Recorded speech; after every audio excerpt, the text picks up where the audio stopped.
Então vamos iniciando aí a nossa introdução, né? Cláudio, você sabe se tem esse livro no Jaffa? Olha, eu não sei, teria que dar uma olhada. Dá uma checada lá.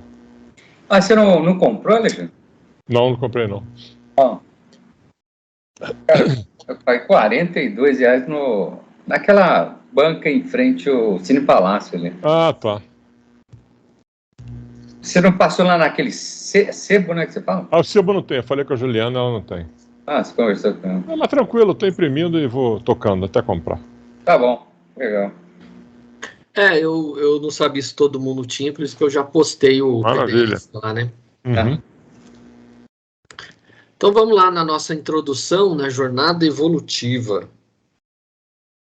Então a primeira questão aí, o que Emmanuel quis dizer com a frase não chegaram a ser homens completos? Tá no comecinho aí, né? Sim. Não chegaram a ser homens completos. Bom, acho que vale a pena até ler esse texto do Emmanuel, é muito bacana. Dos quatro cantos da Terra, diariamente partem viajores humanos aos milhares, demandando o país da morte. Vão-se de ilustres centros de cultura europeia, de tumultuárias cidades americanas, de velhos círculos asiáticos, de ásperos climas africanos. Procedem das metrópoles, das vidas, dos campos. Raros viveram nos montes da sublimação, vinculados aos deveres nobilitantes. A maioria constitui-se de menores de espírito em luta pela outorga de títulos que lhes exaltem a personalidade. Não chegaram a ser homens completos. Atravessaram o maré magnum da humanidade em contínua experimentação. Aqui é o que disseria muitas vezes, né? Muitas vezes acomodaram-se com os vícios de toda a sorte, demorando voluntariamente nos trilhos da insensatez. Apesar disso, porém, quase sempre se atribuíam a indébita condição de eleitos da providência. E cristalizados em tal suposição, aplicavam a justiça ao próximo, sem se compenetrarem das próprias faltas, esperando um paraíso de graças para si e um inferno de intérmino tormento para os outros. Quando perdidos nos intrincados meandros do materialismo cego, ficavam, na verdade, sem justificativa, que no túmulo se lhes encerraria a memória. E, se filiados a escolas religiosas, raros excetuados, contavam levianos e inconsequentes com privilégios que jamais nada fizeram por merecer. Então, eu acho que a resposta, não chegaram a ser homens completos, eles só viviam do materialismo, né? Eles não cuidavam da parte espiritual. Ou melhor, pensavam que o que eles faziam era o suficiente, né? O que a grande maioria das nossas vivências aí, das pessoas que a gente conhece, da própria humanidade, no estágio da humanidade se encontra ultimamente, né? O pessoal que se dedica ao lado espiritual, e as pessoas que se entregam ao materialismo de forma forte, enfim. Toda essa mescla, essa heterogeneidade aí de pessoas, né? Gente de todo tipo, resumindo. É interessante porque eles se achavam eleitos da providência. Isso. Por quê? Aqui, inclusive, tem um trechinho aqui que você leu, ficavam, mas não é fiavam mesmo, fiavam mesmo, no né? Sentido de confiança. Entendi. Se achavam. Eles acreditavam, né? Eles confiavam, né? Que após o túmulo, né? Eles teriam, né, um fim, acabou. Eles acreditavam que na morte tudo acabava. É isso que é o sentido que ele coloca aqui. Uhum. Então eles viviam tudo que podia aqui nesse mundo, né? Materialista. Porque ele fala que, assim, nos intrincados meandros do materialismo cego, fiavam sem justificativa que no túmulo se lhes encerraria a memória, ou seja, Eles acreditavam que na morte tudo se acabava e Acaba e pronto, ponto final. pronto, não tinha mais nada não existiria uma continuidade, né? Uhum. Sim. Aqui ele faz tipo um elenco, né, de várias personalidades das pessoas. Uns acreditavam que tudo acabava com a morte, outros acreditavam que como os eleitos da providência, ou seja, é o céu para mim e o inferno para você, porque eu sou bonzinho e você é mau, então Uhum. é esse tipo de personalidade que muitas vezes a gente vê hoje em dia mesmo, que acontece, né? Quer dizer, não é... Eu sou bom, você que não presta. Ninguém tem noção do todo, né? E eles então criticavam e julgavam as pessoas, né? De repente até faziam alguma coisa com o dinheiro que eles tinham, né? Achando que isso era o suficiente, né? Ah, eu vou ajudar fulano, talvez até espalhasse para todo mundo, né? Ah, eu ajudei fulano, eu fiz não sei o que para Beltrano. Então eu sou bonzinho, eu sou legal, você é mau. Uhum. Muito triste.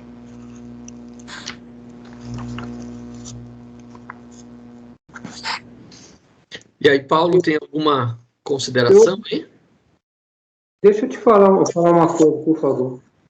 Eu observei que ele faz um alerta que mesmo entre os seguidores da doutrina espírita, tinha uma certa dificuldade em entender essa realidade que o André Luiz passava, né?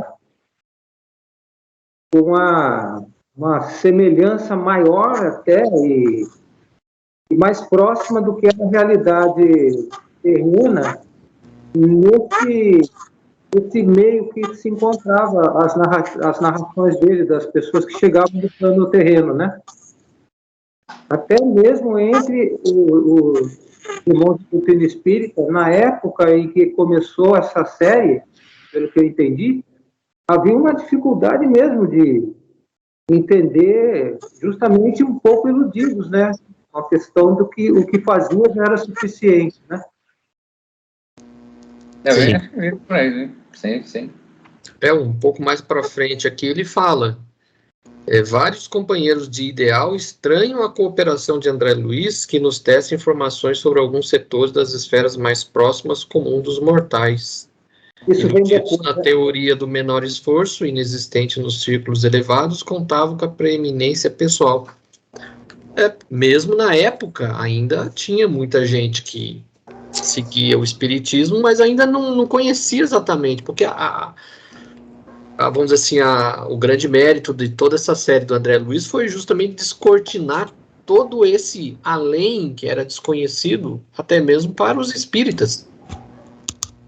Hoje a gente tem uma noção melhor graças às obras do André Luiz e outras, mas na época realmente ainda era muito cru, vamos dizer assim, o conhecimento que os próprios espíritas tinham do como funcionava o mundo espiritual, né? Sim. O repórter do além está ajudando a gente.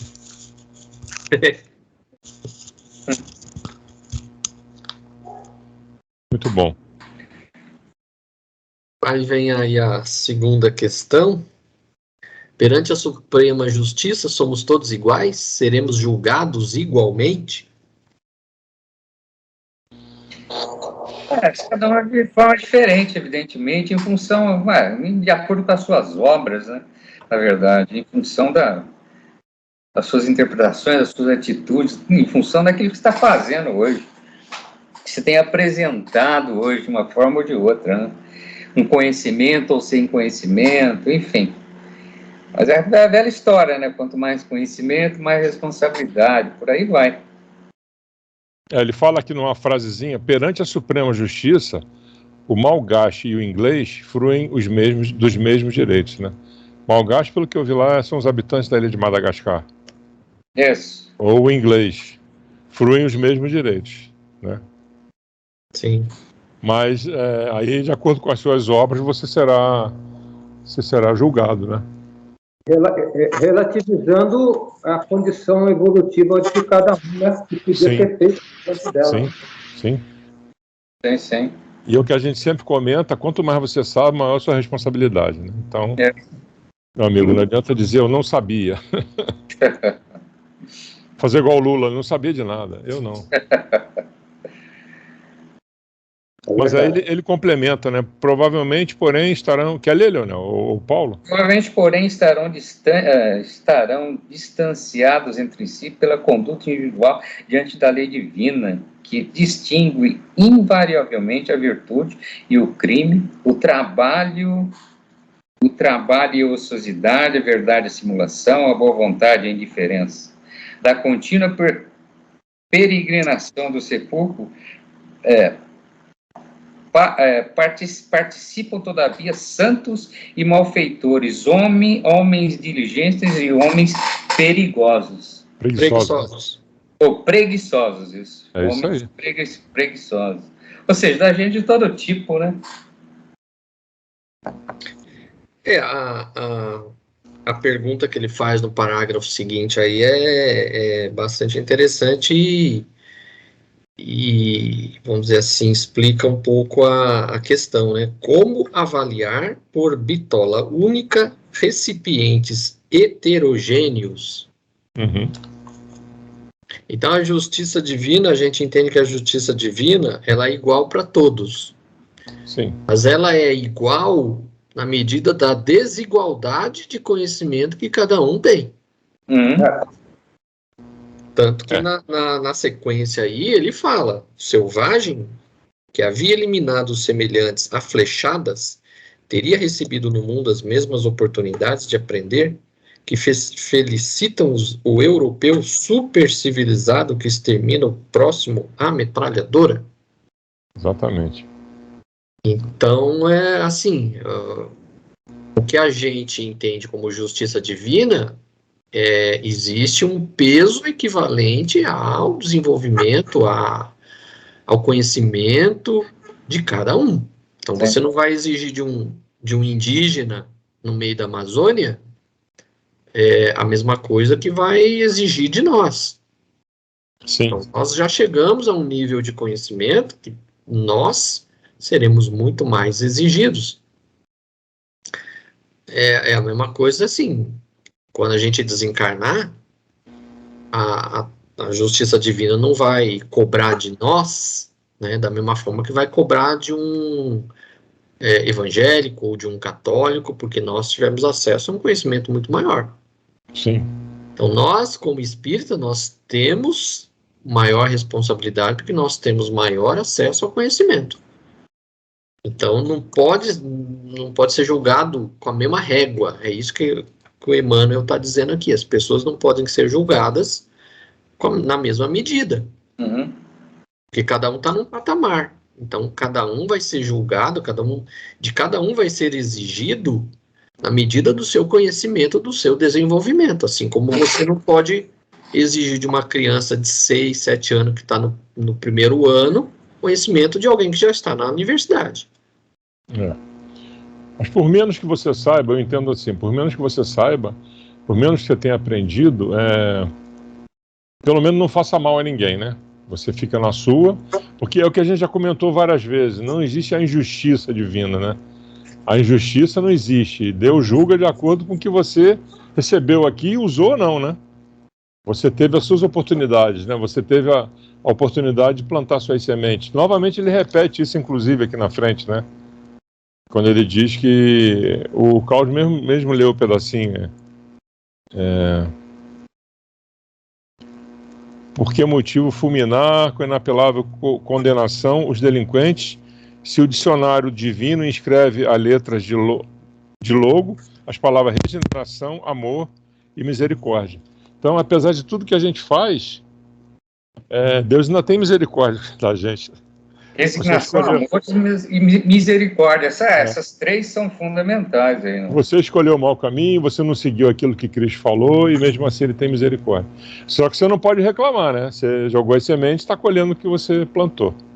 O que a gente sempre comenta aí, graças a Deus que existe a esperança e a misericórdia, porque se não fosse isso, meu amigo, acho que todo mundo estava no buraco aí. O trechinho que eu queria lembrar.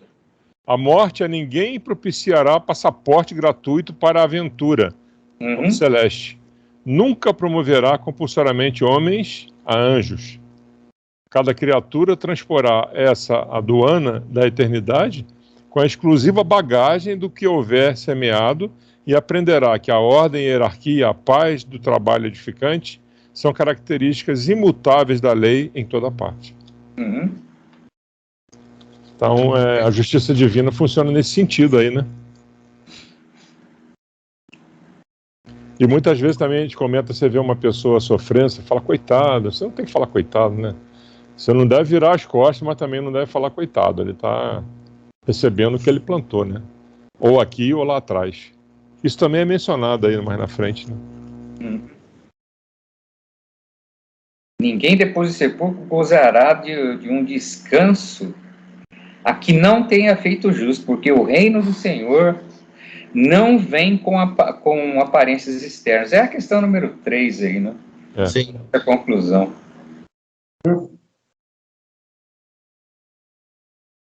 De outra maneira ele fala aí, né? Ao invés de dizer você planta que colhe, ele diz cada lavrador respira o ar do campo que escolheu. Sim. Para todos, contudo, suplicamos a bênção do Eterno, tanto para eles quanto para nós. Ou seja, tem que pedir aí mesmo para os bons e para os ruins, né? A velha esperança, né? Graças a Deus que ela existe. E a misericórdia, né? É a misericórdia. É muito legal as perguntas que ele faz aqui, né? Determinaria o Senhor o cultivo compulsório da esperança entre as criaturas, ao passo que ele mesmo, da sua parte, desesperaria?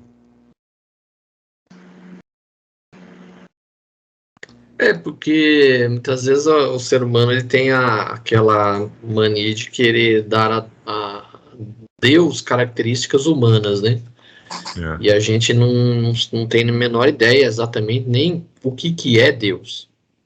A nossa capacidade ainda é tão pequena que a gente não tem nem condições de compreender o que é Deus. É a primeira pergunta lá, né? O que é Deus? Exatamente, primeira pergunta do Livro dos Espíritos. O que é Deus? Aqui tem um trechinho que ele fala, né? Iludidos na teoria do menor esforço, inexistente nos círculos elevados, contavam com preeminência pessoal sem nenhum testemunho de serviço e distantes do trabalho digno em um céu de gozos contemplativos, exuberante de conforto melífico. Então aqui ele está justamente descrevendo inclusive os próprios espíritas. Sim. Que não tinham conhecimento exatamente e também tinha essa coisa de achar que após a morte encontraria lá um lugar especial para os espíritas, né? E ainda não entenderam também que sem trabalho, sem melhoria de si próprio, você não vai encontrar esse reino, né? Que é a terceira questão, né? Sim. Você entende com a frase: o reino do Senhor não vem com aparências externas. Cada lavrador respira o ar do campo que escolheu. E ele arremata, né? A missão de André Luiz é, porém, a de revelar os tesouros de que somos herdeiros, felizes na eternidade. Riquezas imperecíveis em cuja posse jamais estaremos sem a indispensável aquisição da sabedoria e do amor. Vamos amar uns aos outros, né? Jesus falou isso há 2000 anos e nós não aprendemos. Tá certo. Eu acho também que essa questão dessa coleção do André Luiz, né, vai ajudar a dimensão de quão longa é a jornada, né? Sim. Quão longa a jornada, que não se tinha, acho que essa ideia ainda, né, de um imediatismo, né, devido à ignorância, né, que a gente tem, ainda tem, na época a doutrina espírita estava mais recente, né? Fala das idas e vindas dos mentores, até, de pessoas que eram levadas aos nossos olhos, mas que tinham que voltar para a Terra para cumprir lacunas que ele não conseguiu, né? Sim. Porque a nossa existência atual ainda é uma pequena fagulha na imensidão do tempo. Quer dizer, a gente não vai conseguir resolver todos os problemas nessa atual encarnação. A gente é uma etapa. A gente tem ainda realmente um longo caminho pela frente. Olhando o todo, né, como nós somos espíritos, né, vivendo uma experiência aqui na crosta. Seres espirituais vivendo a experiência humana, né? Isso aí. E o último parágrafo ele fala: os companheiros que compreendem a experiência humana, a escada sublime cujos degraus há que vencer, a preço de suor, com o proveito das bênçãos celestiais, dentro da prática incessante do bem, não se surpreenderão com as narrativas do mensageiro interessado no servir por amor, que é o André Luiz, né? Sabem eles que não teriam recebido o dom da vida para matar o tempo, nem a dádiva da fé para confundir os semelhantes, absorvidos que se acham na execução dos divinos desígnios. Todavia, aos crentes do favoritismo, presos à teia de velhas ilusões, ainda quando se apresentem com os mais respeitáveis títulos, as afirmativas do emissário fraternal provocarão descontentamento.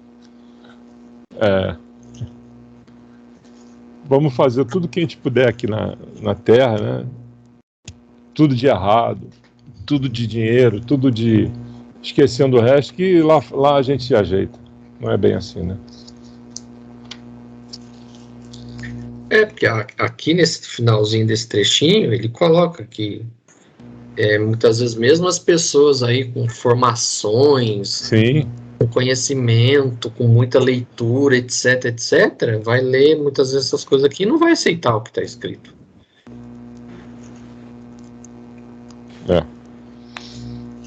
Nós vimos em livros anteriores, né, vários eventos desses, né? Tem uma passagem de um cara que lia tudo que ele podia sobre o espiritismo, debatia, questionava, achava que ele era o certo, né? Porque aqui quando ele fala, cada lavrador respira o ar do campo que escolheu, ou seja, cada um escolhe, entendeu ou não. Se a pessoa está aberta a realmente estudar e pesquisar, ótimo. Se a pessoa já chega com ideias pré-concebidas, ele vai ler isso aqui e não vai aceitar, não vai compreender, vai ficar, como ele coloca aqui, descontentamento e perplexidade.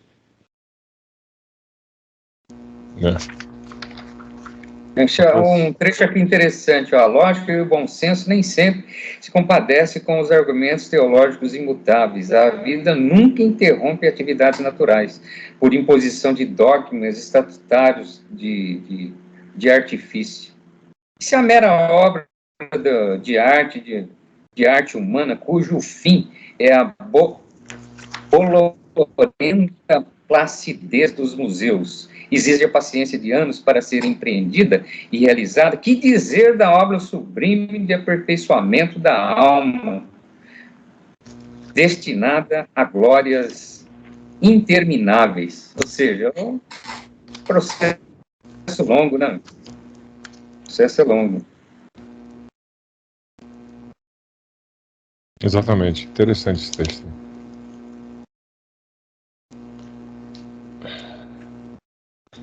Eu achei interessante que essa frase, o reino do Senhor não vem com aparências externas, ela está no Evangelho de Mateus.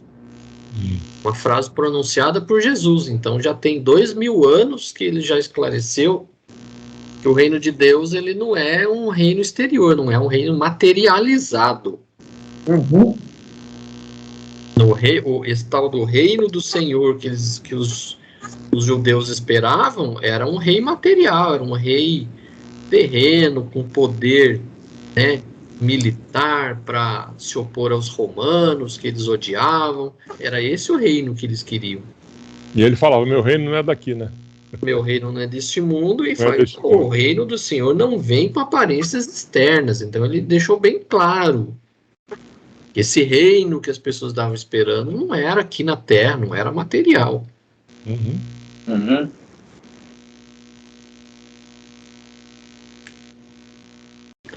Então vamos lá para o nosso capítulo 1. Entre dois planos. Entre dois planos. O começo, as primeiras páginas aí, ele vai fazendo toda uma descrição, né? Descrição da Lua. Essa da Lua dá para fazer uma música. Ele vai falando da Lua aqui. Ele É um começou, né? Começou a fazer as suas divagações, né? E ficou lá falando a respeito da Lua, né? Das civilizações. Como ele falou no final, meditação, né? Ele estava meditando. Estava meditando aí. Sim. Até o caldeirado chamá-lo. Acorda aí, André. Para de viajar na maionese aí. Aí o caldeirado dá uma chamada dele, né? Então, aí eles, pelo que eu entendi aqui, eles viajaram até a crosta terrestre, né? Uhum. Onde seria feita a preleção, que vai estar lá no próximo capítulo. Inclusive, até queria falar para vocês, semana que vem, dia 25, em dezembro, eu acabei marcando uma aula de escola de aprendizes e eu não tinha percebido que era sexta-feira. Então, sexta que vem, dia 25, a gente dá uma pausa, a gente volta dia 4 de março, tá? Na outra sexta-feira só. Ah, tudo bem. Eu fazia 2 capítulos, né, Cláudio? 2 capítulos por aula? Então, o anterior era um capítulo meio longo, né? A gente fez um cada. Aqui eu acho que dá pra gente fazer um capítulo por encontro mesmo que fique, não dê 1h30, né? Dê 1h15, 1h10. É melhor até, porque aí o vídeo fica um pouco mais curto também, tem mais chance do pessoal assistir. Tá bom. Tem uma frase do Odé Luiz que é interessante, ele fala: a solidão imponente do plenilúnio é a lua cheia, né? Infundia-me quase terror pela melancolia de sua majestosa e indizível beleza. Pô, ele vai de 0 a 1, a 0, e tinha terror por causa da beleza. Não, você olhando a lua cheia, quando ela está muito próxima da Terra, ela é imponente, né? Ela, como é que se diz? Ela desafia, né? Você fica olhando assim, você fala, nossa, é um negócio que chama atenção, paralisa, né? É muito bacana, mas ele usar o termo terror aqui, quase terror, não é terror, quase terror, pela melancolia de sua majestosa e indizível beleza. Indizível beleza, nossa senhora. A Lua sempre foi meio misteriosa, né, para os povos antigos, tanto que tanto o Sol como a Lua eram deuses nas várias mitologias, né, antigas. Exato. Não, bacana ele descrevendo que a Lua presenciou tudo, né? Ele vai nesse texto aí falando de... Aí você começa você para e pensa, né? Pô, ele tá coberto de razão, né? Fazer o quê? Eu nunca tinha pensado nesse aspecto. Às vezes a gente fala de uma árvore, né, que tem 100 anos, lá, a Rainha Elizabeth, né, que já viu um monte de coisa. Mas a Lua é o concurso, né? A Lua... Porque a Lua, como a rotação dela, ela acompanha o globo terrestre, então é sempre a mesma face que a gente vê, né? Então é como se fosse alguém ali postado olhando a Terra há milênios, vendo todo o desenrolar, né, do que aconteceu. E a Lua está se afastando da Terra, né? É uma coisa ínfima, mas ela está se afastando. Assim, coisa de 20 centímetros em 100 anos, sei lá. É um negócio bem pequeno. Eu acho que a Lua já se mancou, já que é mau negócio ficar próximo da Terra, tá vazando. Já estão começando a querer povoar, né? Pô, de vez em quando vem um foguete, pô. Tava aqui na minha, quietinha, pô.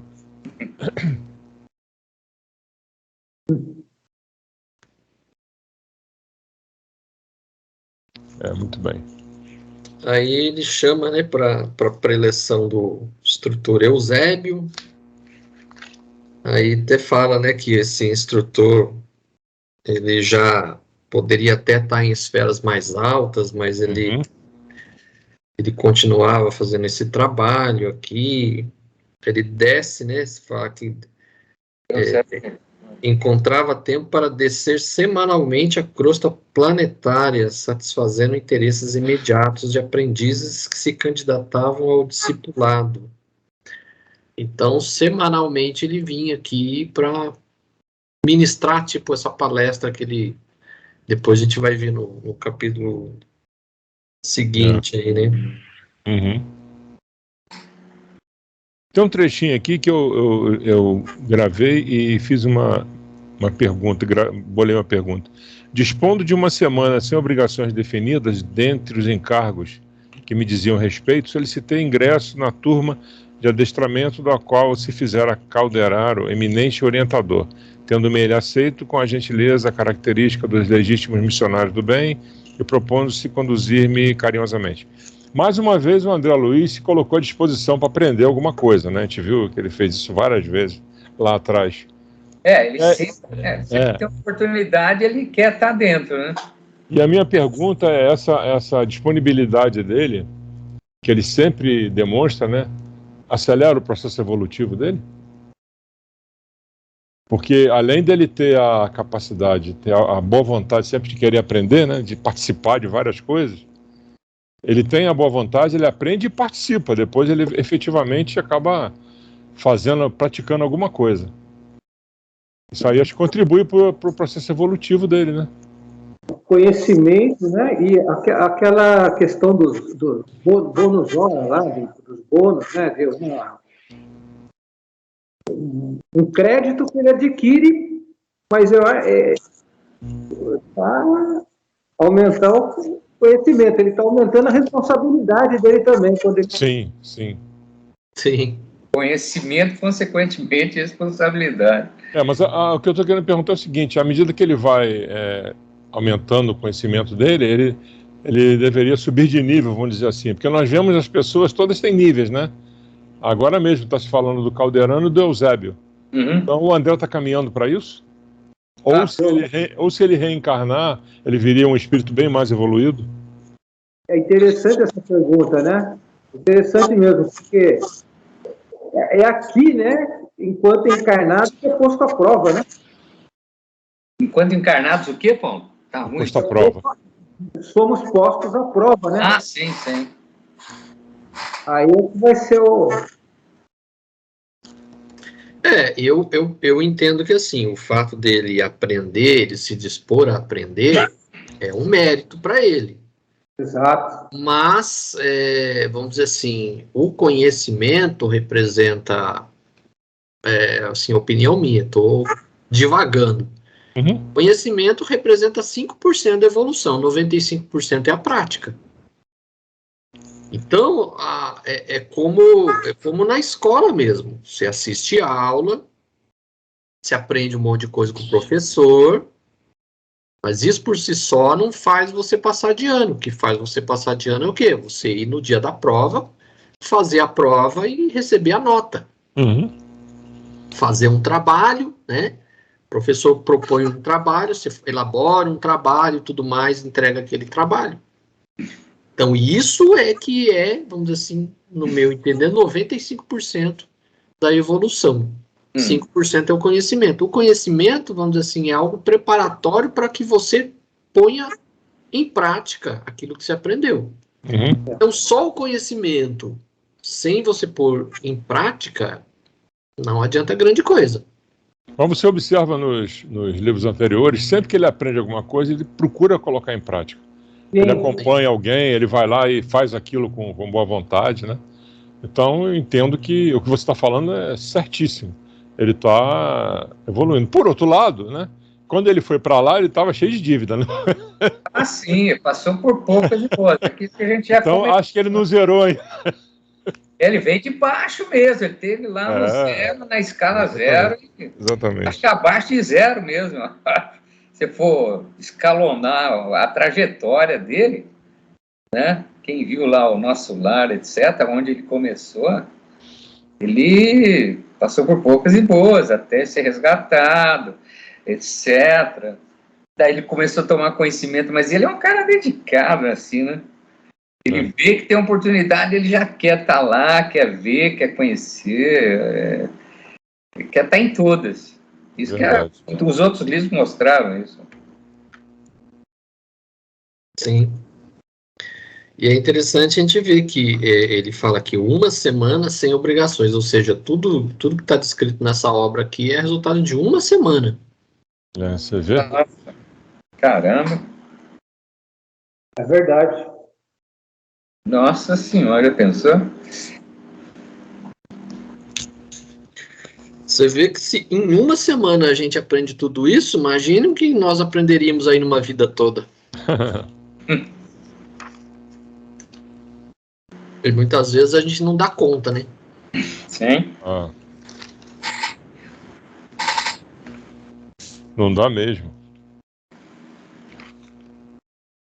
Aí ele acho que vai explicando, né? Ele se propõe a integrar esse grupo aí que o Calderaro iria trabalhar, porque ele fala que ele dá tipo uma adiantada, né, no que vai ser colocado no livro, né, que é socorro.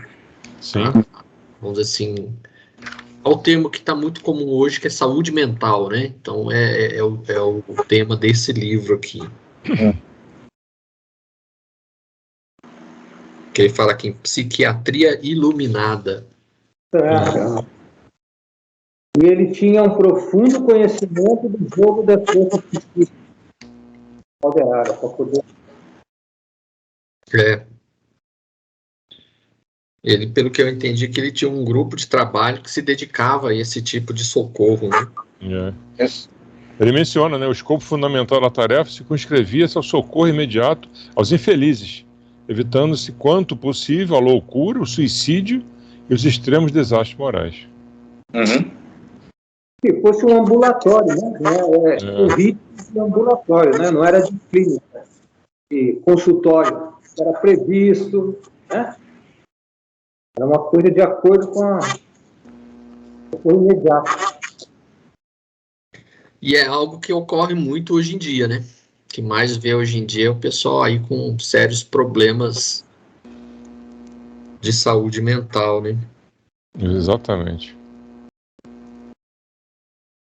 Aí ele admite, né, Calderaro, nesse particular, não deixava perceber qualquer dúvida. A bondade espontânea lhe é indício de virtude e a inquebrantável serenidade revelava-lhe a sabedoria. Aí ele admite, né, vamos aproveitar, né, já que você está, né, sedento de conhecimento, vamos aproveitar sua disponibilidade, né. Aí eles chegam num local lá onde acho que seria feita a palestra, né, ele fala que em torno árvores robustas de copas farfalhantes alinhavam-se à maneira de sentinelas adrede postadas para velar-nos pelo serviço. Adrede, pelo que eu procurei aqui. É intencionalmente? É intenção, previamente. Em torno de árvores robustas e copos. Você tem que ler esse livro aqui com o dicionário ao lado. Do lado, exatamente. Tem muita palavra diferente, né? Postada para vê-los pelo serviço. O vento passava, portanto, em surdina no recinto iluminado. Aí ele vê aqui, né, centenas de companheiros temporariamente afastados do corpo físico pela força liberativa do sono. Então era um monte de gente que era encarnado, estava ali vindo ligado ao famoso fio de prata, né? Exatamente. Mas interessante que nesse caso eles estavam num local na crosta, né? Aqui na Terra. Sono. Porque nós vimos outros eventos que o pessoal vai lá para cima, né? Dormindo, vai lá. Me chamou a atenção isso também, Alexandre. Mas tem um trecho aí da leitura que ele fala assim que esses aos quais ele vai é que eles não têm condição de ascender até o plano espiritual. Acho que é a espiritual evolutiva deles. Eu entendi isso. Porque provavelmente, pelo que eu também entendi, o Eusébio ele vinha até a crosta justamente sim. porque o pessoal não conseguia chegar até lá. Perfeito. Uhum. É isso Eu não mesmo. sei se vocês lembram daquele caso do pessoal que foi lá para cima para escutar um pito lá não sei se foi um mentor ou uma mentora, no caso daquela senhora, que eles não queriam que ela desencarnasse. Eles queriam que ela ficasse naquela casa de assistência lá. Aí Sim. foi todo mundo lá para cima tomar um pito. Foi da família, né? Não foi isso? Foi a família. Não era a família. Eles eram funcionários de uma casa de repouso e essa senhora era o esteio da casa, né? Então eles achavam que se ela desencarnasse a coisa ia acabar. E não era assim. Então eles ficavam... E ela estava doente e eles ficavam querendo protelar o desencarne dela. E aí eles foram lá para cima durante o sono para escutar que não era isso, né? Que eles deviam parar com isso, que eles teriam condições de dar continuidade, estava na hora dela, etc, etc. Eu me lembro. E mesmo assim ela recebeu um prazozinho, mas desencarnou. Mas o pessoal ficava, né? Não pode, mas o que é isso? Como é que ela vai agora? Não tem jeito. Foi, daí deram um tiquinho a mais para ela lá, né? Se eu não me engano, é no Obreiros, né? O Obreiros da Vida Eterna. Foi. Aí ainda achei interessante, ele coloca assim, amigos de nossa esfera, né, os desencarnados, atendiam-nos com desvelo, mostrando interesse afetivo, prazer de servir e santa paciência. Reparei que muitos se mantinham de pé, outros, contudo, se acomodavam nas protuberâncias do solo alcatifado. É coberto. Dizia em palestra grave e respeitosa. Essa alcatifa significa uma relva grossa, né? Tipo, um gramado bem espesso. Solo alcatifado.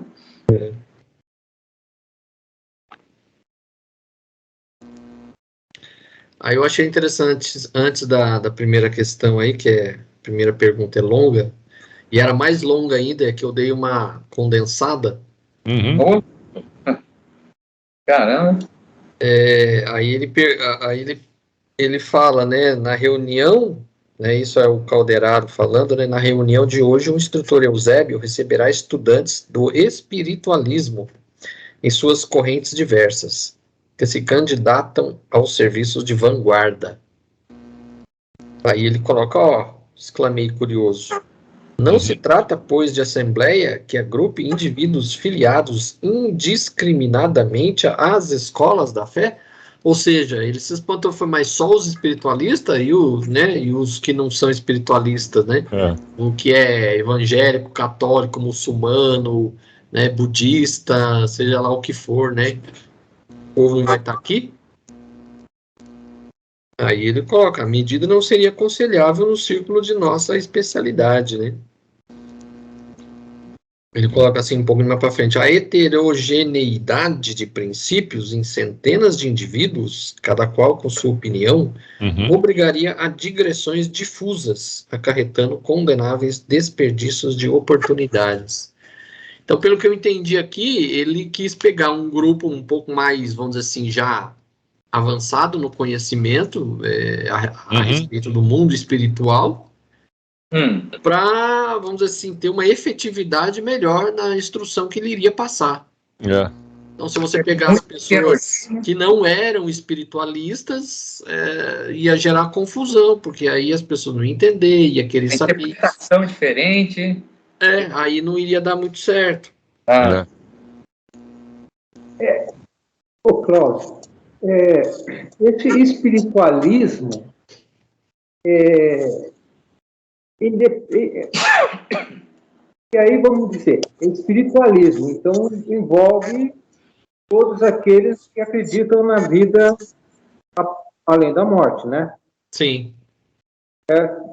E aí seria, eu acho que independente do credo religioso, é a condição de cada um mesmo, né? Lógico que, por exemplo, os budistas, eles não poderiam estar inclusos aí, dependendo do budismo, será que é isso?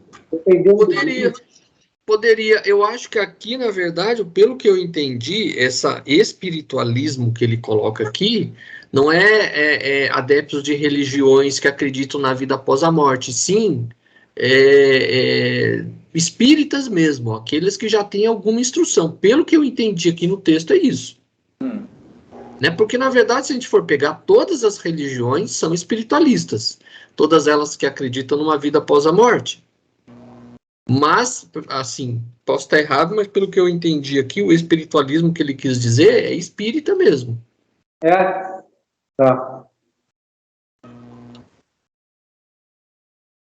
Porque aqui mais à frente ele fala, né? Fixou a multidão demoradamente e acrescentou: temos aqui um cálculo aproximado de 1.200 pessoas. Deste número, 80% se constitui de aprendizes dos templos espiritualistas. Templos espiritualistas, né? Em seus ramos diversos. Isso. Ainda inaptos aos grandes voos Do conhecimento. Fico com essa pulga atrás da orelha. Sim. Ficou algo meio assim... não ficou claro, né? Quem era a plateia ali, né? Quem que era a plateia? O hinduísmo...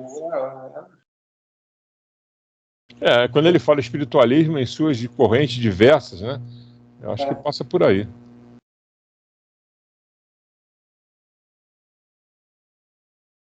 Porque na pergunta que o André Luiz faz, ele coloca: se trata, pois, de assembleia que agrupe indivíduos filiados indiscriminadamente às escolas da fé? Então, escolas da fé pode ser as outras religiões que ele está se referindo aqui. Pode. Ficou um pouco meio obscuro mesmo o negócio, mas pelo que eu entendi é isso. Seriam os espiritualistas aqueles agregados ao espiritismo mesmo.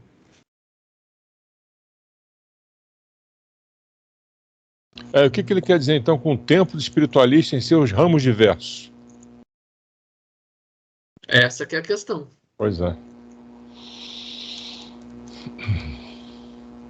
A não ser que ele esteja falando de correntes que tem dentro do próprio espiritismo, né? Você tem diversas correntes, né? Pode ser. Porque uma mistura de religiões realmente é provocar um caos, né? Nós estamos longe ainda de uma religião só, né? Que seria o grande sonho. Se você for pegar, por exemplo, tanto o evangélico quanto os católicos, eles são espiritualistas porque eles acreditam em uma vida após a morte. Sim. Mas eles acreditam numa vida única e num céu ou no inferno. O pós-morte que é o problema, né? A interpretação deles.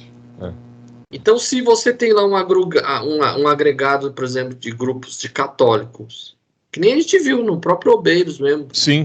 Eram pessoas que eram evangélico, católico e espírita. A mulher que era evangélica achou que estava indo no céu. Isso, né? O outro lá também. Então, eles tinham concepções ainda muito antigas, daquela coisa do céu de delícias ou do inferno que você vai queimar. E cada um via sobre a ótica dos conceitos que eles tinham aprendido aqui. Católico, protestante, o evangélico. Lembra daquele padre que achou que estava... Cadê não sei o quê? Cadê não sei quem? Lembra do padre? O padre achou que estava com o lugarzinho dele lá, podia fazer o que ele quisesse. Esse aí foi o mais crítico, né? O padre aprontou de todas. O padre que aprontou todas lá. Aquele foi o crítico mesmo. Falou, mas peraí, cadê aquilo que prometeram para mim lá embaixo? Eu sou padre, eu era padre, pô. Daí, meu amigo. É bem assim, né, amigo? Então, pelo esse texto aqui, eu entendi dessa forma. Eu acho que ele estava se referindo aos espíritas, nos seus vários ramos, né, que existem, porque hoje tem a FEB, tem a Aliança, tem USE, tem vários ramos do espiritismo. Você vai em cada centro, algumas coisas mudam, né, alguns conceitos são diferentes. Então, para mim, que eu entendi é isso.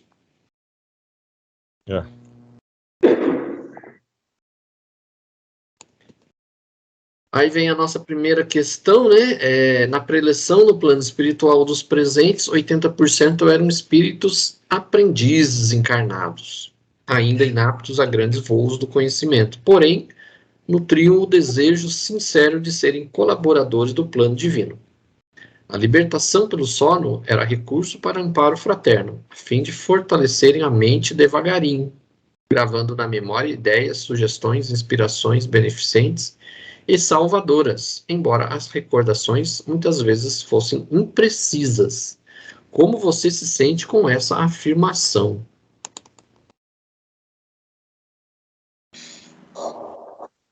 Deixa eu ver a página 12 aqui que ele fala. Pô, tem um texto longo que, como é que se diz? Inclui essa pergunta aí, né?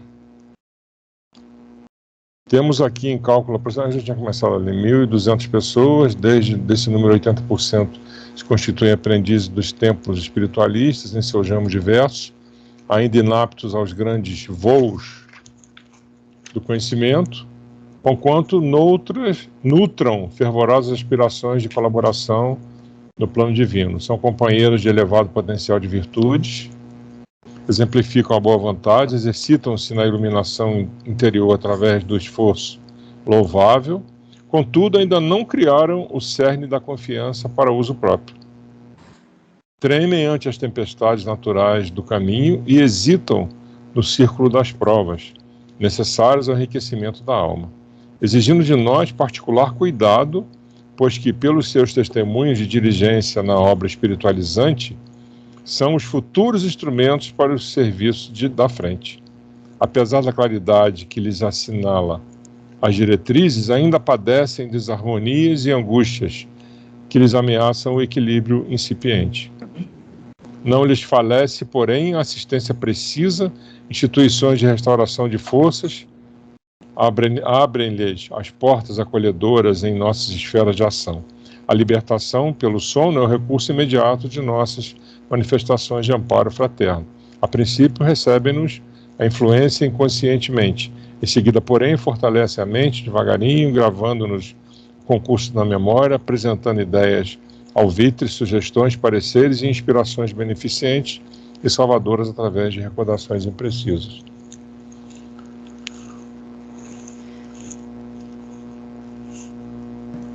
Aqui eu acho que o que ele quer perguntar, na verdade, é se essa forma, né, de orientação, se ela realmente funciona, vamos dizer assim, né? Pelo que ele está dizendo aqui, sim, né? Pelo texto ali. As pessoas evoluem, né, com a assistência deles, etc. Não sei se é isso.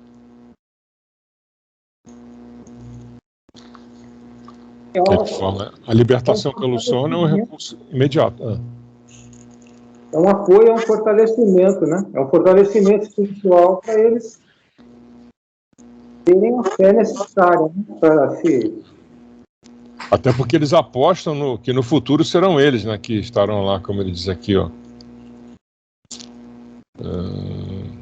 Assistência a liberação pelo sono, a princípio recebe a influência, consequentemente em seguida, porém, atravessa sua mente devagarinho.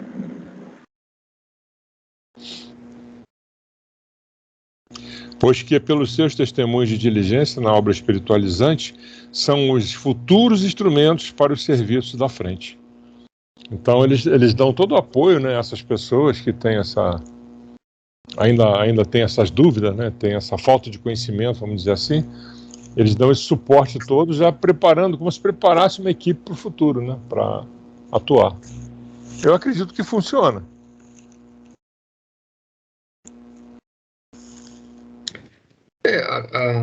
Aqui, o recurso que ele utiliza, pelo que eu entendo, o recurso que ele utiliza de trazer pelo sono as pessoas é uma forma de orientá-los, mas sem uma intervenção muito marcante. Sim. Né? Talvez seja uma forma que eles têm, né, um instrumento que eles têm de não fazer uma intervenção muito direta na vida das pessoas. É uma coisa sutil, né? É. Porque é aquele negócio, né? Aquela famosa frase, né? Você não pode ficar sempre dando peixe, você tem que ensinar a pescar. Sim, sim. E então aqui o que eles fazem, em vez de eles ficarem fazendo muita intervenção direta para auxiliar as pessoas, eles vão, vamos dizer assim, colocando essas orientações de forma que a própria pessoa, Sim. no decorrer do dia, ao longo de vários dias, né, eles vão, com essa mensagem no inconsciente, eles vão procurando fazer o que eles se propuseram a fazer. Sim, sim. Então é uma forma de dar um empurrão, vamos dizer assim, né? Porque ele fala, né, que a princípio recebem-nos a influência inconscientemente. Em seguida, porém, fortalecem a mente devagarinho, gravando-nos o concurso na memória. Ou seja, eles têm uma influência, né? É uma coisa sutil, né? É uma coisa que não passa despercebido, mas não é uma aula, vamos dizer assim, né? E pela falta de preparo, né? Completo. Não é uma aula intensiva, vamos dizer assim, né? É uma coisa homeopática, né? Aos pouquinhos. Eu acho que pelo fato na falta de conhecimento inicial do grupo em si, né? Então eles vão meio que a doses homeopáticas ali, passando o que é necessário. Principalmente questão das dificuldades, né? Tremem ante as tempestades naturais do caminho e hesitam no círculo das provas necessárias ao enriquecimento da alma. Então, eu acho que isso aí deve ser dito de forma sutil, né? Minha gente, cair e levantar todo dia, né? Tira o bebê, mas cair e levantar, né? E hoje não pode também falar matar um leão por dia, domar, né? Se você falar matar... Então, eu acho que é isso, é uma preparação no subconsciente de cada um, né? Para você seguir sua missão aqui, da melhor maneira possível. Eu acho que todos nós já tivemos um toque disso aí, né? Da segunda pergunta aí, eu concordo. A descrição que ele faz aqui é uma descrição nossa, né? De nós mesmos, né? Não criaram o cerne da confiança para uso próprio, tremem ante as tempestades naturais do caminho, hesitam no círculo das provas necessárias ao enriquecimento da alma. Nós mesmos. Somos nós mesmos. Como é que você vai ajudar os outros se você não tiver segurança, né? Exato. Vai ser aquela história do faço o que eu digo, não faço o que eu faço? Eu não vou mais falar com ninguém porque eu não me sinto preparado. Não é por aí, né? Preparado, se a gente for esperar estar preparado, a gente não vai estar nunca, né? Nunca. Então a gente... Aquela história do instrutor, né, que não queria mais ficar dando aula para as crianças. Que, poxa, eu fico falando para eles, não faça isso, não faça aquilo, seja assim, seja assado. E eu faço tudo ao contrário. Meu amigo, evolua. Você já está consciente disso, pelo menos, né? Evolua. Muito legal. Pelo menos ele reconheceu, né, que ele está fazendo errado. Já é um primeiro passo. Nossa Senhora, né? Aí a segunda questão, ele pergunta se você já foi convidado a participar de uma preleção evangélica. Alguém se recorda? Ter ido de repente, uma preleção? Tá escrito ali que é inconsciente. Inconsciente, né? Já andaram buzinando no meu ouvido, mas não sei se foi ou não. Que de repente um dia assim, você acorda e você lembra, putz, fiz tal coisa para tal pessoa, não devia ter feito isso. Com certeza você foi na preleção, o cara te deu um puxão de orelha. Você já acorda cheio de remorso. Ai. Bicho. A vida é linda, né? Mas vamos tocando. Eu realmente também, eu particularmente, não me recordo de ter assistido, assim, nenhuma preleção no plano espiritual. Eu vou falar a verdade, nos últimos tempos não estou indo nem preleção aqui na Terra, imagina no plano espiritual. Nem uma livezinha com plano no Clica no link aí, pô. Irmão.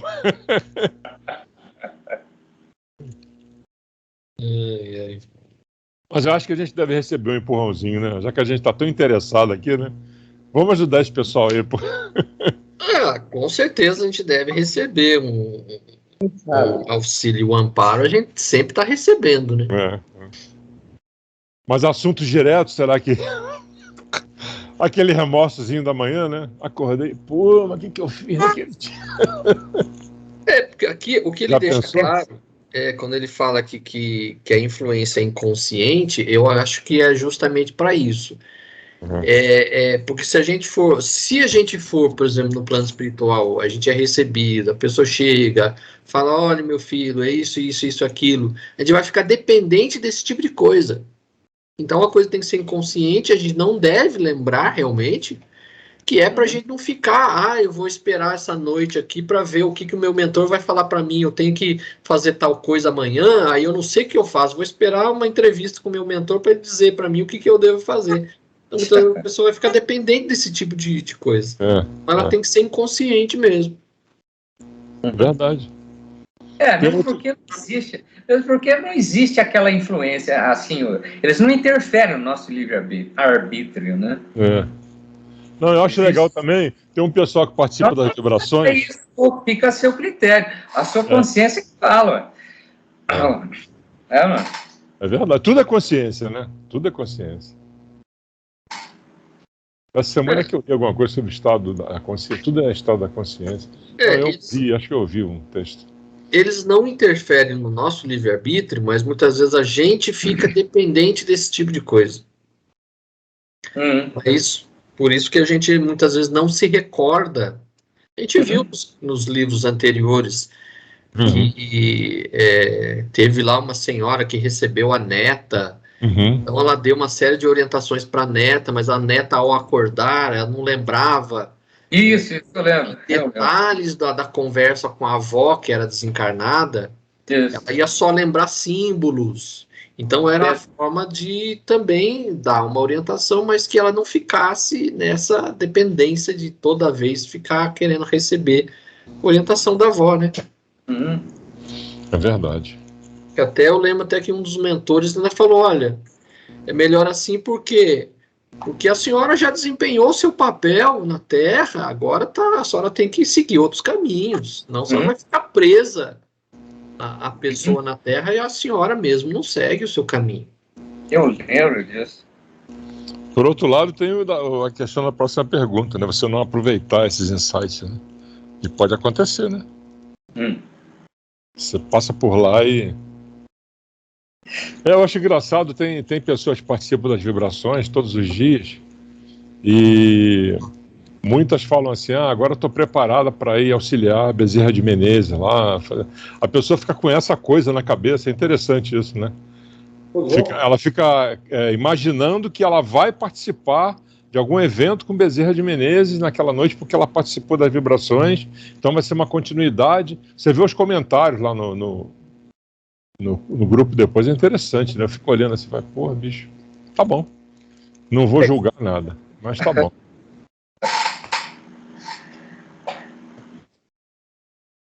Você até pensa, quem somos nós, né? Para ir participar do grupo de Bezerra de Menezes. Pois é.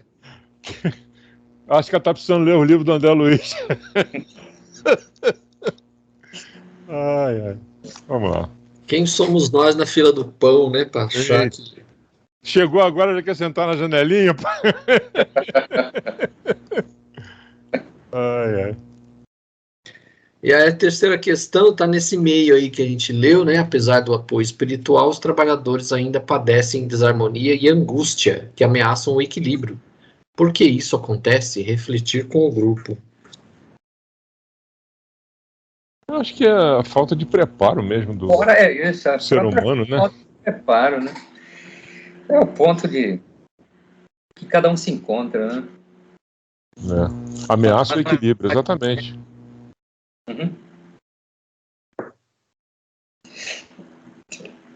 É justamente essa angústia aí que eles tentam, através do inconsciente, né? Deixar. Pensa assim, tipo assim, você é capaz, né? Você é capaz, não tenha tanto medo, meu amigo. Se a gente observar assim, numa noite a gente vai dormir, a gente tá mal pra caramba, sem esperança. No dia seguinte a gente acorda feliz, alegre, porque a gente foi num desses encontros aí. Fazer uma consulta, né? É bom se beliscar, né? Porque você pode gostar e querer ficar lá em cima. Corta o fio aí que eu vou ficar por aqui mesmo. Lá embaixo tá muito tumultuado. Por isso que não pode ser muito claro a coisa, tem que ser meio... Não fique tão dependente, né, pô? Tem que ser meio obscuro mesmo, as coisas tem que ser meio no inconsciente mesmo, para não ficar dependente da coisa. Eu acho legal aqui, o Hernando fala assim, que teria eu realizado no mundo físico se recebesse em outro tempo aquela bendita oportunidade de iluminação? Ele já imaginou lá. Aquele punhado de mortais sob os raios da luz, afigurou-se-me a assembleia de privilegiados, favorecidos por celestes... Que é isso? Numes. Divindades. Milhões de homens e mulheres a dormirem em cidades próximas, algemados aos interesses imediatos e ansiando a permuta das mais vis sensações. Nem de longe suspeitariam a existência daquela original aglomeração de candidatos à luz íntima, convocados à preparação intensiva para incursões mais longas e eficientes na espiritualidade superior. Teria a noção de sublime ensejo que lhes aprazia. E aí ele se colocou, né, nesse grupo aí, né? Aproveitariam a dádiva com suficiente compreensão dos valores eternos? Marchariam desassombrados para a frente ou estacionariam ao contato das primeiras óbices no esforço iluminativo? Óbice é obstáculo, né? Ele nem pode dizer se ele recebia ou não, né? Vai ver que ele recebeu também e aproveitou alguma coisa outra vez. Né? É o benefício da dúvida, é igual a reencarnação, né? Você chega aqui, você não sabe o que você fez para lá, e é bom não saber mesmo. Aqui é um lamento dele, né? Falei, se eu sim. tivesse, né, participado desse grupo seleto, talvez eu não tivesse amargado muito tempo no umbral, né? Isso que ele colocou dessa forma, né? Vai ver que ele não aproveitou mesmo, recebeu alguns mais. Porque ele tinha o lado bom dele, né? Ele atendia as pessoas de graça, não é isso? Não tinha essas coisas, né? Ele estava, acho que mais para esse grupo que ele citou aqui, né? De homens e mulheres a dormir em cidades próximas, algemados aos interesses imediatos. Eu acho que ele estava mais nesse grupo aí mesmo. Ele se imaginou nesse grupo, né? Comendo pra caramba. Pois é. Tomando uma cachaçinha. Viu, Leonel? Para de beber, hein? Bom. E a labirintite, Leonel, melhorou? Melhor, cara. Graças a Deus, tá bom. Melhor, vamos ver. E aí vem a nossa quarta questão, né? O instrutor Calderar orienta que a comunidade espiritual atua na manutenção do equilíbrio. Porém, a modificação do plano mental da criatura não se impõe. Sendo assim, como se dá a evolução da criatura e do planeta? Isso aí, não se impõe.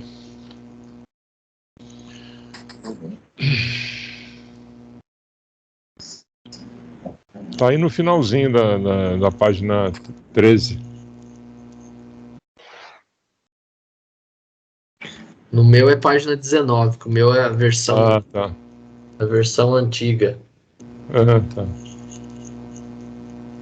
O meu livro novo, eu não estou encontrando aqui. A presença... ele fala... Como é que é? Nossa comunidade de trabalho se dedica essencialmente à manifestação do equilíbrio.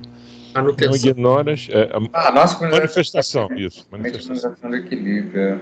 Vai. Ignoras que a modificação do plano mental das criaturas ninguém jamais a impõe. É fruto de tempo, esforço e evolução.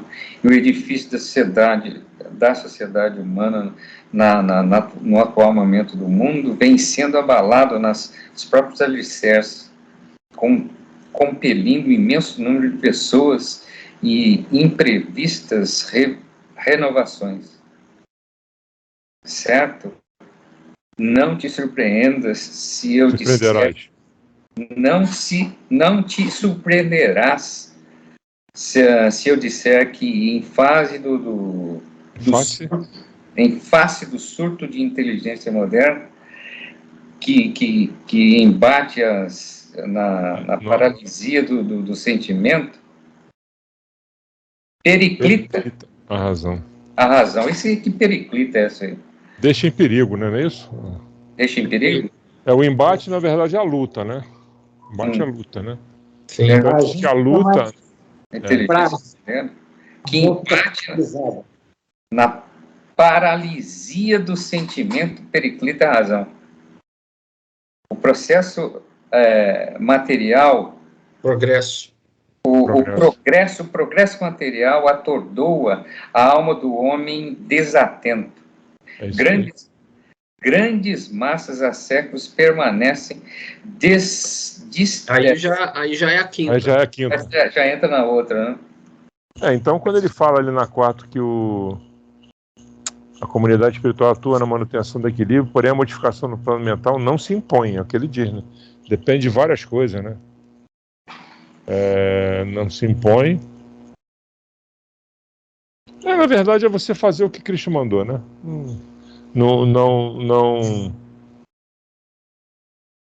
Seu plano mental só vai mudar se você... A reforma íntima, né? De novo aí, ó. Se você olhar para dentro de você mesmo e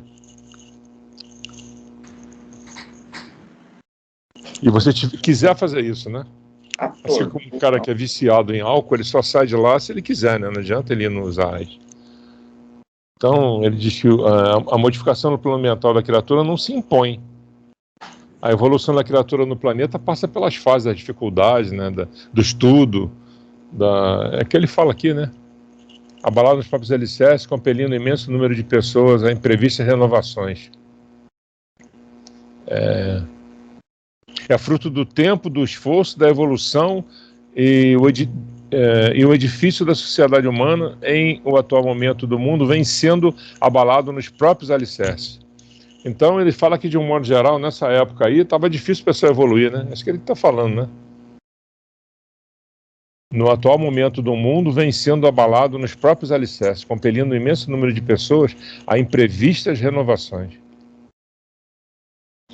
Então não estava havendo uma evolução, não é isso? Aqui, se a gente pegar no parágrafo anterior, quando ele começa, nossa comunidade, é o Calderaro explicando, né? Uhum. Pegar no parágrafo anterior, ele coloca, Calderaro percebeu minhas silenciosas perquirições e acrescentou. Então ele responde aquelas divagações do André Luiz do parágrafo anterior. Sim. E aí o André Luiz ficou naquela divagação, mas se eu tivesse, né, tempos atrás também participado de um grupo que tivesse recebido toda essa orientação, talvez eu não tivesse, né, feito tanta besteira. E aí depois ele segue, né, nesse pensamento dele. Aí ele começa a questionar, mas será que o pessoal que está recebendo tudo isso, será que eles, né, perceberam que eles estão recebendo uma grande ajuda, um grande incentivo? Estão aproveitando isso, né? Né, porque ele coloca, né, a grande maioria das pessoas estão vivendo só para a matéria, estão vivendo só aproveitando a matéria. Exatamente. E esse pessoal não, é um grupinho que está recebendo uma informação muito valiosa. Então, será que esse pessoal também vai aproveitar tudo isso? Aí o Calderaro, quando ele responde essa questão, ele está colocando isso aí. Vai depender deles. Livre-arbítrio. Sim. Sempre, né? Aí ele coloca que a modificação do plano mental da criatura não se impõe, ou seja, eles estão recebendo esse grande tesouro de conhecimento, de orientação. Vai depender deles, o que eles vão fazer com isso. O esforço deles, né? Vai evoluir. Isso aí. Então, se eles receberem isso, mas não fizerem nada, só entesourar o conhecimento, vamos dizer assim, e não praticar, não fizer nada do que deveria ser feito, não adiantar nada para eles. Exatamente. Porque o Eusébio, que estava fazendo a palestra e tudo mais, ele não vai obrigar você a praticar aquilo que ele está dizendo para você fazer. Ele vai dizer para você e cabe a você tomar a iniciativa. Então, aproveite, né? Então, esse grande conhecimento que ele está passando, essa orientação, esse amparo, esse auxílio, vamos dizer assim, é um amparo. Mas se você não agir também, não vai adiantar nada. Então, isso não se impõe para ninguém. Depende de você. Então, você dirigindo a nós mesmos hoje, não querendo, não é um tom assim de privilégio, mas nós, como somos espírito, nós temos acesso a um grande conhecimento. Então, o que nós estamos fazendo disso? A grande maioria está em volta aí nos seus gozos materiais, tá? Acreditando num céu paradisíaco ou no inferno, tudo mais, e nós temos esse conhecimento às nossas mãos, e aí cabe a nós agir. Porque o plano espiritual, nosso mentor individual, Jesus, ninguém vai, vamos dizer assim, fazer a estrada para nós, somos nós que vamos fazer, então cabe a nós. Cada um aproveita a oportunidade. Se não aproveita a oportunidade... Você vê, o materialismo sempre perturbou o homem, né? Desde aquela época lá. Esse livro é de 47, né? Tá lá o prefácio. É de 47, ele fala, essa frasezinha aqui é cruel, né? O progresso material atordou a alma do homem desatento. E sempre vai atordoar, né? Sempre. Se você não cuidar da sua parte espiritual, você não vai evoluir, né? Ninguém pode impor a evolução. Se você não fizer uma reforma íntima, não fizer o bem na medida que você puder, né? Tudo aquilo que Cristo falou sempre, né? Não adianta. Você volta sempre, parece cachorro correndo atrás do rabo, né? O ponto é sempre o mesmo. Que é essa quinta questão, né? Comente a frase: o progresso material atordou a alma do homem desatento.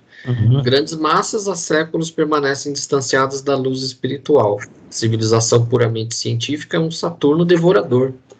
E a humanidade de agora se defronta com implacáveis exigências de acelerador crescer mental. Daí o agravo de nossas obrigações no setor da assistência. Eles, né? Eles estão cada vez mais exigidos, é isso que ele está falando, não é isso? O agravo de nossas obrigações no setor da assistência. Nossas obrigações. Vamos cuidar desse pessoal aí, para ver se eles pegam no tranco, né?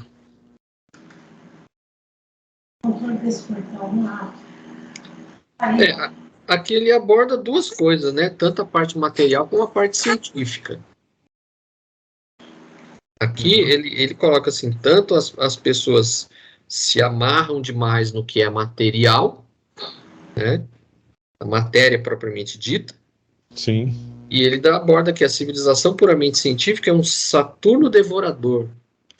Então a gente não pode ficar só na parte científica, material. Nós temos que desenvolver também esse lado espiritualista, esse lado espiritual, que a gente tem que entender que nada acaba com a morte, ou seja, a matéria ela não é o fim. A matéria ela é o meio que a gente está utilizando para sobreviver nesse mundo, mas a gente não pode ficar exclusivamente, pelo que eu entendi do que ele quis colocar aqui, a gente não pode ser assim cético ao extremo. De só acreditar naquilo que é material e o que não é material você simplesmente descarta, porque não está provado cientificamente, então vamos descartar. Deixa para lá. Na continuidade desse texto aí, ele fala: as necessidades da preparação do espírito intensificam-se em ritmo assustador. Aí ele fala: o acaso não opera prodígios, qualquer realização é de planejar, atacar, pôr a termo.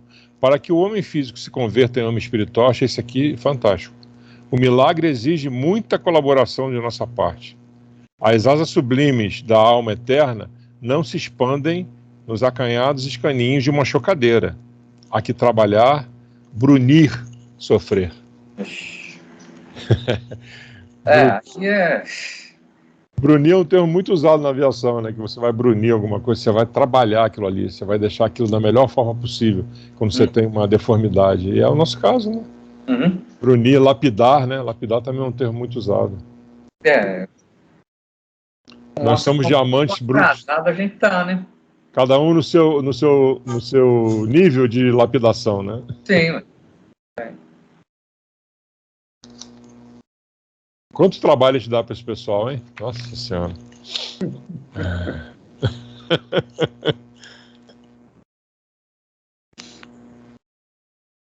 Muita coisa para fazer. Aí na sequência ele... Tem uma prece bonita aqui, né? Uma prece aqui, né? Que ele...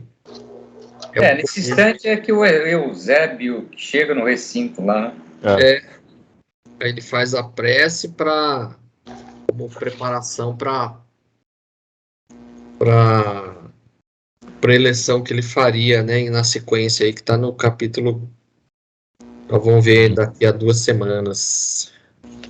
Aí o André, ele menciona aqui no finalzinho, né, que ele... Como é que é? Antes que o nobre mentor retornasse a palavra, agradecia em silêncio a resposta do céu, reconhecendo na prece, mais uma vez, não só a manifestação de reverência religiosa, senão também o recurso de acesso aos inesgotáveis mananciais do divino poder. Aquilo que a gente fala sempre, né? Reze, né, meu amigo? Faça oração. Ai, ai. E Petrópolis, hein, gente? Mais uma tragédia. Eu fui ler sobre a posição do espiritismo em relação a essas tragédias, né? Tem várias correntes. Você passou. Eu coloquei um dos vídeos lá, né, no grupo. Aí você colocou um link lá, né? É um vídeo, uma senhora entrevistando um camarada espírita aí que há muitos anos estuda essa parte de tragédias. Mas ele dá as explicações, assim... Por exemplo, diz que quando tem várias pessoas que estão precisando evoluir juntas, né, acontecem as tragédias. Dentro de um avião, por exemplo, quando tem um acidente aéreo. E no caso de Petrópolis, o pessoal está morando junto lá há muitos anos. São vários espíritos precisando evoluir rapidamente, enfim. É um negócio que é difícil a gente explicar, porque pode ser múltiplas causas, né? Exatamente. Não tem como a gente ter uma receita pronta para dizer, foi por causa disso. Às vezes é a própria, vamos dizer assim, a imprevidência humana, que coloca a sua própria vida em risco. Pode ser um compromisso kármico de vidas passadas daquele grupo. Então tem inúmeras explicações que a gente poderia dar, né? O mais importante é a gente ajudar, né, o pessoal que está precisando. É isso aí. Do que ficar divagando, porque sempre quando tem essas tragédias, o pessoal coloca lá, visão espírita das tragédias. Já tem tanto comentário a respeito disso, a gente já está careca de saber. O negócio é a gente ajudar pessoas que pelo menos sobreviveram e... o sofrimento de quem fica é muito grande. Quem fica é muito grande. Sabe-se lá também quem foi, né? Agora, o que a gente pode ver, até onde a gente enxerga, o sofrimento é muito grande, a dor é muito grande, tá doido. Ele fala, inclusive, das crianças, que muita gente fala, por que as crianças? Aí ele menciona um negócio que é interessante, né? Você está vendo uma criança, mas e o espírito que está ali? O espírito é uma criança? Não. Não, por exemplo, né, uma das explicações. Mas, de novo, é o que o Cláudio falou, é ajudar, né? É a mesma coisa de você ver alguém na rua e... eles estão passando por isso porque é normal, é isso aí. Não. Né? Cadê a misericórdia, né? Fazer o que pode. Quem é você para ficar julgando, né? Se está certo ou errado. O espírita também tem muito essa coisa, querer ficar explicando o porquê das coisas, né, que acontecem, né? A gente tem que deixar isso aí, porque não é da nossa conta, né? O passado do outro não é da nossa conta, né? Então, vamos ajudar o que for possível, né? As pessoas que estão precisando. E já aconteceu a tragédia, então, infelizmente, não tem como a gente voltar mais, né? Então... E nem ficar questionando. A semana passada, um amigo meu perdeu o pai dele. Aí a mãe dele falou um negócio que eu achei, assim, muito legal, uma frase. Ele conversando com a mãe, né? Poxa, mãe, Meu pai foi, sofreu, etc, etc. Por que não ficou mais um pouco? Aí a mãe virou para ele e falou assim, meu filho, quem somos nós para querer colocar uma vírgula onde Deus colocou o ponto final? Putz. Brock. Né? Putz. Quem somos nós para questionar, né? Uhum. Até para tentar entender tudo, né? Alguma conclusão final, algum comentário a respeito aí do nosso finalzinho aí? Meu amigo, vamos evoluir. Trabalho, né, velho? Vamos trabalhar, que tem trabalho. Trabalho. Já que a gente dá trabalho para eles, né? Vamos. Ô, Paulo, tem uma regra aqui que o convidado faz a prece final, viu?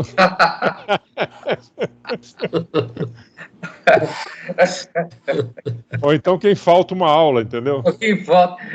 Falar nisso, Amanda na próxima tá ferrada. Amanda já começou faltando, né, coitada? Convidados somos todos, né? Convidados somos todos. Todos. Uhum. Então, finalmente, encerramos por hoje? Encerramos. Vamos encerrar.